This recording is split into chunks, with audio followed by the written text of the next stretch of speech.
like probably most people that got into surveying, my dad was a fourth generation contractor down in South Florida, and I thought I was going to go into the construction business one day. And my dad was like, "Son, if I can give you any advice, go on the design side, not the building side."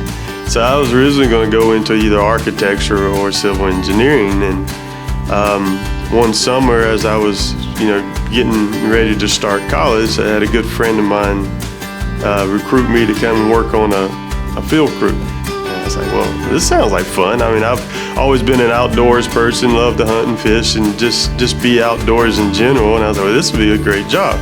So that's how I kind of got into surveying, is they brought me on an entry level Broadman, and slowly, quickly advanced up to an instrument person. And then my boss at the time was very flexible with my schooling, so he allowed me to start coming in when I wasn't in class to start learning AutoCAD.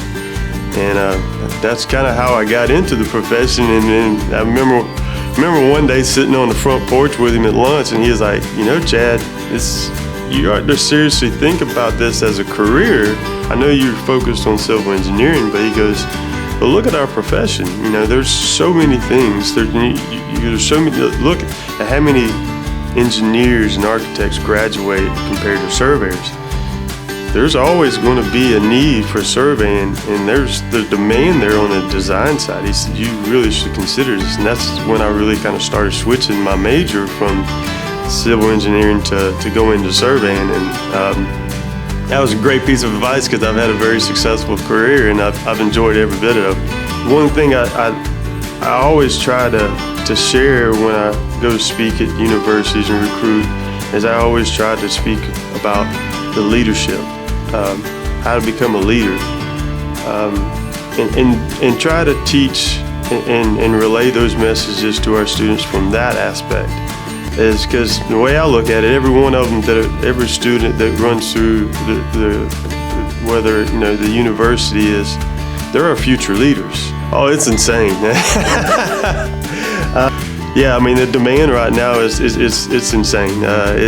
It's a great time to be a student. It's a great time to be in a profession in general. But but even 25 years ago when I graduated, even then, pretty much my whole class, before they even got their diploma, we had jobs. I mean, we were lined up, had interviews, had jobs, and was getting ready to just start our careers. It is not hard to find a job in surveying. There's so much demand right now. There's always room for others that don't necessarily get a 4-year degree. On the technical side, I mean, we have so many ways to advance. To me, you don't have to be a licensed professional to be a manager or manage a group of teams. But from the technical side, we got LiDAR, we got mobile LiDAR, aerial LiDAR. We got all these different types of tools that we're utilizing, and there's so many opportunities depending on what somebody enjoys doing to go into that space, that realm of it, and then advance their careers through there. Been a board member probably for, it's probably been close to 8 years now. I mean, I've enjoyed it. I enjoyed being on the board and being able to have some influential decisions, influences in the decisions that affect our profession. To me, it's been great for me because it's given me an opportunity to network with surveyors statewide. And just getting to know everybody. At the end of the day, when we kind of look back, we work on all over the state. So having those connections and those relationships, is really key, because there's so many projects that are out there that we focus on that not one firm can do it. So we got to team up together, even though we may be competitors, but teaming up together to focus on the greater good or the greater goal of the project is very crucial. And I think being a part of the society has been